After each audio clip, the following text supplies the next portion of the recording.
А в Києворесурсів надбагато, там за 11 років вже, я думаю, близько 700 мільярдів гривень, якщо вам цікаво.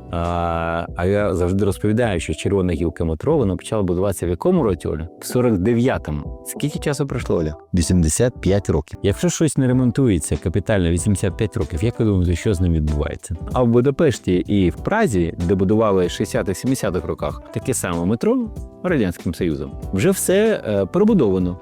Вони розуміють, що так не можна довго експлуатувати. А в Києві ні. Питання, чи потрібно ввалювати мега гроші в якісь дивні проекти, якщо в тебе ключова гілка метро не пройшла реконструкцію, ревіталізацію, ми не знаємо її стан.